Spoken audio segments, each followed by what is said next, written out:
नमस्कार दोस्तों, मैं हूं डॉक्टर आलोक और आप देख रहे हैं लीगल एक्सप्रेस। दोस्तों, आज के इस वीडियो सेगमेंट में हम लोग बात करने वाले हैं 10 बहुत ही महत्वपूर्ण लॉज के बारे में, जो कि भारत के प्रत्येक नागरिक को पता होना चाहिए। अगर ये लॉज आपको पता होंगे, भारत के प्रत्येक नागरिक को अगर ये लॉ, ये विधि में जो कानून बनाए गए हैं, अगर ये पता हो, तो बहुत सारी कठिनाइयों से आप अपने जीवन में बच सकते हैं। तो आइए देखते हैं कि वो 10 इंपॉर्टेंट लॉ क्या-क्या हैं जो हमें जानना बहुत ही जरूरी है। तो आइए शुरू करते हैं वीडियो को।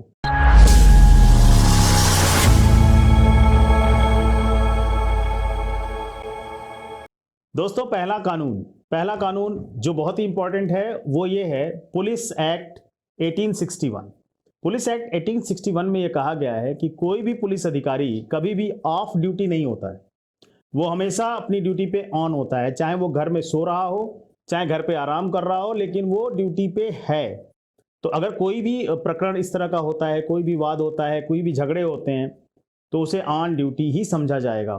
तो पुलिस कभी भी ऑफ ड्यूटी नहीं होती है, चाहे उसने पुलिस की वर्दी पहन रखी हो या कोई कैजुअल ड्रेस पहन रखा हो। दोनों पे उसके पास पावर होता है। वो अपने जो भी उसका क्षेत्र है, उस क्षेत्र में उसके पास वो सारे पावर होते हैं, चाहे वो शाम का समय हो, दिन का समय हो, रात का समय हो। यानी कि पुलिस हमेशा 24 घंटे ऑन ड्यूटी होती है, उसकी ड्यूटी कभी ऑफ नहीं होती है। दोस्तों, दूसरा लॉ ये कहता है मैटरनिटी बेनिफिट एक्ट ऑफ 1961। अब मातृत्व लाभ अधिनियम की धारा 4 में कहा गया है कि अगर कोई महिला गर्भवती है, तो गर्भवती महिला को कोई भी नियोक्ता, कोई भी जो एम्प्लॉयर है, वो उसको सर्विस से नहीं निकाल सकता जब वो गर्भवती हो। तो अगर गर्भवती होने के दौरान वो अपनी ड्यूटी को ज्वाइन नहीं कर पाती है, या गर्भ धारण करने के बाद वो अगर अपनी ड्यूटी को ज्वाइन नहीं कर पा रही है, तो इस कारण से उसको बाहर नहीं निकाला जा सकता, उसको नौकरी से निकाला नहीं जा सकता, उसको फायर नहीं किया जा सकता है। तो ये फायदा है एक गर्भवती महिला का मैटरनिटी बेनिफिट एक्ट 1961 के तहत। दोस्तों, तीसरा लॉ है gas cylinder rules of 2004 and explosive act of 1884। इसके तहत अगर कोई गैस सिलेंडर, आपने अक्सर देखा होगा कि भारत के कई राज्यों में आपने सुना होगा, न्यूज़पेपर में आपने सुना होगा कि गैस सिलेंडर अक्सर फट जाया करते हैं। अक्सर तो नहीं फटते, लेकिन कभी ना कभी फट जाते हैं। न्यूज़ में आता है कि गैस सिलेंडर फट गया। तो ऐसी न्यूज़ आपने देखा होगा, आपने सीरियल्स में देखा होगा, आपने टीवी पे देखा होगा। तो क्या गैस सिलेंडर फट जाने पर भी किसी नागरिक को लाभ मिल सकता है? जी हाँ, बिल्कुल। अगर कोई गैस सिलेंडर, एलपीजी जो हम लोग घरों में यूज करते हैं सिलेंडर को, अगर वो फट जाता है, तो एलपीजी ग्राहकों को 40 लाख रुपए तक का बीमा कवरेज मिलता है। 40 लाख रुपए तक का बीमा कवरेज से उनको कवर किया गया है। दोस्तों, फोर्थ लॉ है Hindu adaptation and maintenance act 1956। अब देखिए, इस एक्ट में ये कहा गया है कि अगर कोई किसी भी बच्चे को एडॉप्ट करना चाहता है, तो अगर कोई महिला किसी बच्चे को एडॉप्ट करना चाहती है, तो महिला उस बच्चे को एडॉप्ट कर सकती है, गोद ले सकती है। और गोद लेने वाला जो बच्चा होगा, वो लड़का या लड़की कोई भी हो सकता है। उस केस में जहां पर कोई महिला अकेली है, एकल है, अकेली होने का मतलब है कि उसका पति नहीं है, लेकिन वो किसी बच्चे को गोद लेना चाहती है, तो वो बच्चे को गोद ले सकती है, चाहे वो बच्चा लड़का हो या लड़की। लेकिन यहीं दूसरे केस में ये कहा गया कि अगर कोई पुरुष एकल है और वो किसी बच्चे को गोद लेना चाहता है, तो वो केवल और केवल बेटे को गोद ले सकता है, बेटी को यानी कि लड़की को गोद नहीं ले सकता है। वो लड़की को कब गोद ले सकता है? जब, इसके एक्सेप्शन है, लड़की को गोद वो ले सकता है, एकल पिता भी गोद ले सकता है, अगर उसकी उम्र उस बच्ची की उम्र से, उस लड़की की उम्र से 21 वर्ष से अधिक हो। यानी कि दोनों के उम्र का डिफरेंस 21 वर्ष से ज्यादा होना चाहिए, तब जाकर कोई एकल पिता एक पुत्री को, एक लड़की को गोद ले सकता है। दोस्तों, पांचवा लॉ है article 21 of the constitution of India, जो कि लिव इन रिलेशनशिप के बारे में बात करता है। बहुत सारे सिनेमाओं में आपने देखा होगा, अपने मूवीज में देखा होगा कि लोग लिव इन रिलेशनशिप में रह रहे हैं। आजकल ट्रेंड बन गया मेट्रोपॉलिटन सिटीज में कि लिव इन रिलेशनशिप में लोग रहते हैं। 2005 के फैसले के बाद, 2005 में एक फैसला आया जिसमें भारत में लिव इन रिलेशनशिप को अवैध नहीं माना गया है। यदि रिश्ते में रहने वाले दो लोग, दो व्यक्ति, चाहे वो पुरुष महिला हो, वो लिव इन रिलेशनशिप में रह सकते हैं विदाउट मैरिज, ठीक है। और अगर उनसे कोई संतान उत्पन्न होती है तो उस संतान को उनकी स्व अर्जित जो संपत्ति होगी, उस स्व अर्जित संपत्ति में हिस्सा भी मिलेगा। अब देखिए, भारत के संविधान के आर्टिकल 21 के तहत लिव इन रिलेशनशिप को वैध माना गया है और ये लीगली सही है। दोस्तों, छठा छठा लॉ है section 294 of IPC, the public display of affection.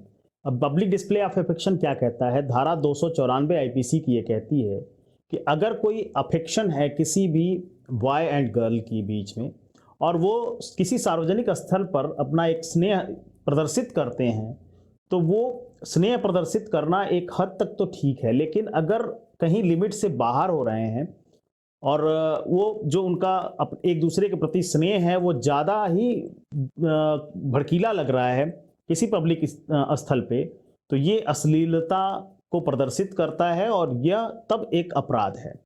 लेकिन अगर कोई युगल जो है, कोई भी कपल जो है, एक सीमा के भीतर अगर एक दूसरे के प्रति प्यार प्रदर्शित करता है, चाहे वो सार्वजनिक स्थल पे है, तो इसे कानूनी रूप से अपराध नहीं माना जाएगा और यह अवैध नहीं है। दोस्तों, आपने अक्सर देखा होगा कि सार्वजनिक स्थल पे बैठे कुछ कपल्स को पुलिस उठा लेती है, पुलिस पकड़ लेती है कि आप यहाँ क्यों बैठे हैं, जबकि वो लोग केवल बैठे हैं, एक दूसरे के अगल बगल बैठे हैं और उन्होंने कोई अश्लीलता नहीं की, केवल एक दूसरे के प्रति अफेक्शन दिखा रहे हैं, स्नेह दिखा रहे हैं। लेकिन यहाँ पे कभी कभी पुलिस वालों को भी, जो अधिकारी हैं, उनको भी कानून का पता नहीं है और जब तक कानून की जानकारी नहीं होती तब तक सब चीज़ें गलत हैं। किसी भी जोड़े को कहीं से उठा लेना ये गलत है। तो ये आपका अधिकार है। अगर आप कोई भी कपल एक किसी भी सार्वजनिक स्थल पर एक साथ बैठा हुआ है तो वहाँ से आपको कोई भी उठा नहीं सकता, कोई पुलिस वहाँ से आपको अरेस्ट नहीं कर सकती, ये आपका अधिकार है। हाँ, लेकिन अधिकार कब तक है? जब तक आप एक लिमिट में हैं।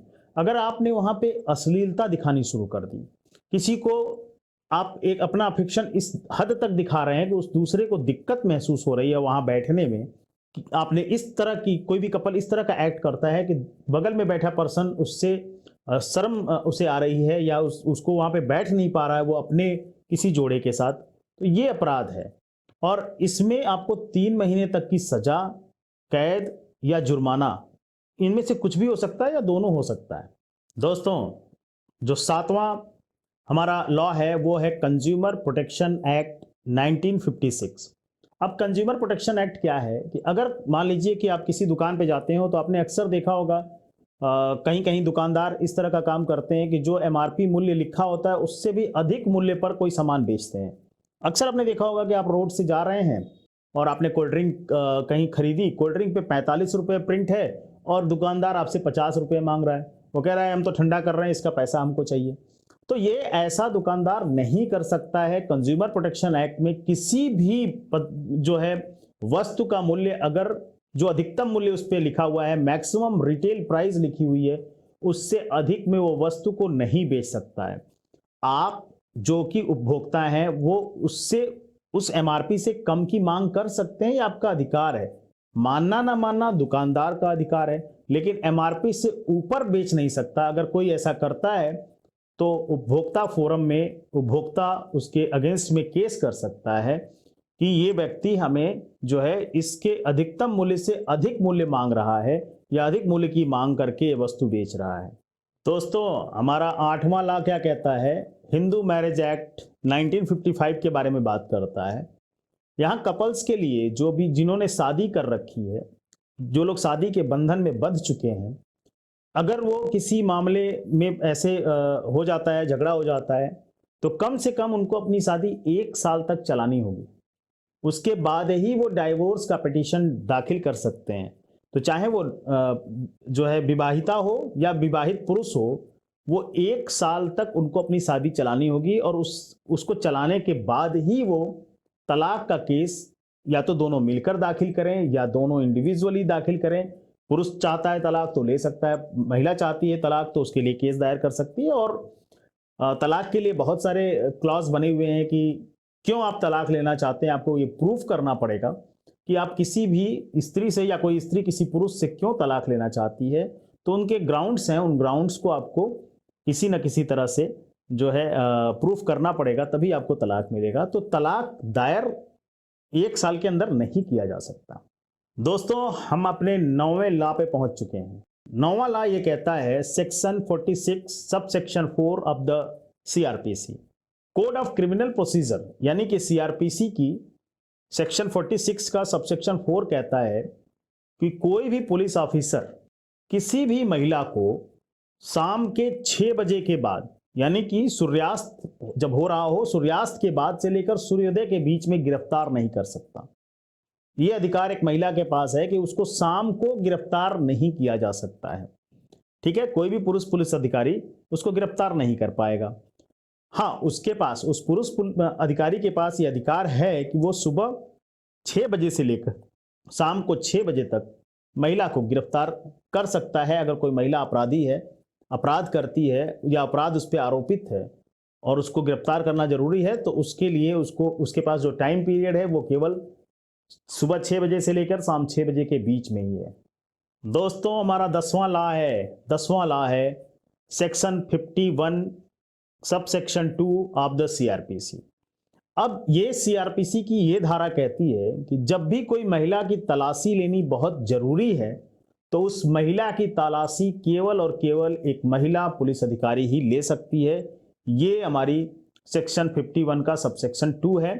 दंड प्रक्रिया संहिता यानी कि सीआरपीसी की जो धारा 51 और 51 का जो सबसेक्शन 2 है, उसमें ये कहा गया है कि अगर बहुत जरूरी हो महिला की तलाशी लेनी, अगर वो एक्यूज्ड है, अगर वो अभियुक्त है या अपराधी है, उसको उसकी तलाशी लेनी बहुत जरूरी है, तो उसकी तलाशी एक महिला पुलिस अधिकारी ही लेगी और उसमें भी वो शालीनता बरतेगी और साथ ही ये भी देखेगी कि उसकी तलाशी लेते समय उसकी किसी भी तरह से उसके इज्जत पे कोई आंच ना आए। तो दोस्तों, इस तरह से हमने आपको आज 10 ऐसे लॉ बताए हैं जो कि प्रत्येक व्यक्ति को, प्रत्येक नागरिक को पता होना चाहिए। मैं उम्मीद करता हूं कि ये वीडियो आपको अच्छा लगा होगा और आप अपने लाइक्स और कमेंट्स जरूर करेंगे। धन्यवाद।